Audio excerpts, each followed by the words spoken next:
I wanted to learn together two educational messages that come out in the Mefarshim based on the last pasuk in the parsha of Parshas Emor. We're in the story of the Makalel, and the pasuk has just told us that Vayidaber Hashem al Moshe Emor hotzeh et Makalel michutz lamachaneh v'samchu kol hashmim yedeihem al rosho v'ragmu oto kol ha'ida. After the Makalel, the one who cursed using Hashem's name, was determined that he had to be killed, Hashem told Moshe that you had to kill him, ragmu oto, to stone him. Then Moshe is told many other halachas, which he's told to pass on to the Jewish people as well, which are not directly about the stoning, when one person hits another person, and to do with animals, and if there's a mum, an ayin tachat ayin, makeh behema, and the fact that Gerim have the same halacha as Jews who are born Jewish. Then the Torah goes back and tells us how the story ended. וידבר משה אל בני ישראל ויוציאו את המקלל אל מחוץ למחנה ויגרמו אותו עוון. And really the Torah should stop there. It's just telling us that the mitzvah that Hashem had given Moshe to stone the Makalel took place. But then the pasuk adds another ending, which is seemingly unnecessary. ובני ישראל עשו כאשר ציווה Hashem את Moshe. And the Jewish people did like Hashem told Moshe, which is unnecessary to say that because Hashem told Moshe to go stone them, and the pasuk says, and they went out and they stoned him. So we know they did like Hashem told them. What's the addition saying, and the Jewish people did as Hashem had told Moshe? So there are two directions that I want to take in this, one based on the Emek Davar, and one based on the Meshech Chochmah. Each of them have an educational message for us. The Emek Davar, he writes that when the people first heard the curse, they were very angry in their hearts. They wanted of their own volition to go and stone him. But they held back and they held strong. And whilst Moshe was hearing from Hashem all the other halachas, it gave them a chance to calm down.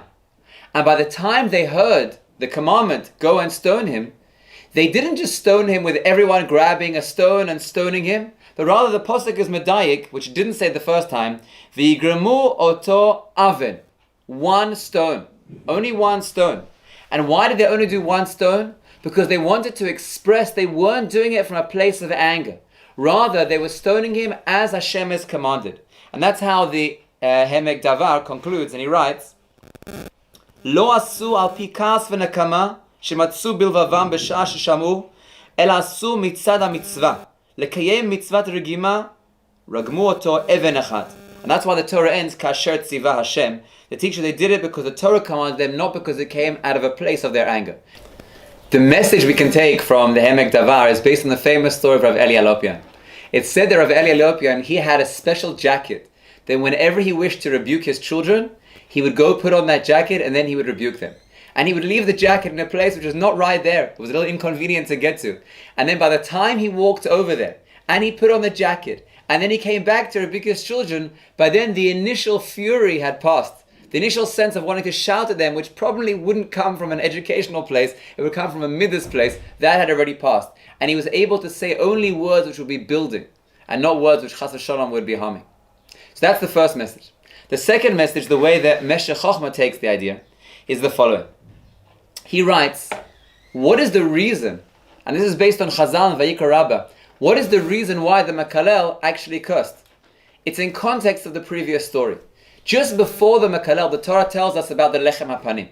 And the Lechem HaPanim was in the Beis HaMikdash for 9 to 11 days before it was actually eaten. And when Makalel heard that, he thought, is that a way of honoring Hashem? And he ridiculed the mitzvah. And he said, a real king would eat fresh, warm bread. This king we're giving old, stale, cold bread? He ridiculed the mitzvah. When the Jewish people heard him ridiculing the mitzvah and cursing in the name of Hashem, that's when they felt upset. And they brought him to Moshe. And as he came to Moshe and it was psak was given and he had to be killed, they came to kill him. But now there's a concern. What's the concern? That whenever we hear someone ridicule a value, which is important to us, even if we stop them and say, my friend, that was inappropriate, nevertheless there's an impression left on our hearts. And his words of sarcasm or cynicism may penetrate, and we'll also, on some level, come to view it in that way. And the only way to stop that is to reinforce oneself in the very area that they were cynical about. And therefore, when the pasuk ends and it says the Bnei Yisrael did kasher tziva Hashem, it's not referring to the stoning. but rather it's referring to the mitzvah of the Lechem HaPanim. That the Jewish people went back and they fulfilled the mitzvah of the Lechem HaPanim with the same enthusiasm and the same devotion they had even before they heard that ridiculer, that mekalel, make fun of the mitzvah. And that way, another educational message for us is if we ever hear something said which is of value to us, ridiculed, put down, sarcasm or cynicism, not only should we stop that and put it in its place, but we have to go and take upon ourselves something immediately, say a positive word or do a positive action to reinforce our belief and our sincerity in that mitzvah. Have a wonderful Shabbos.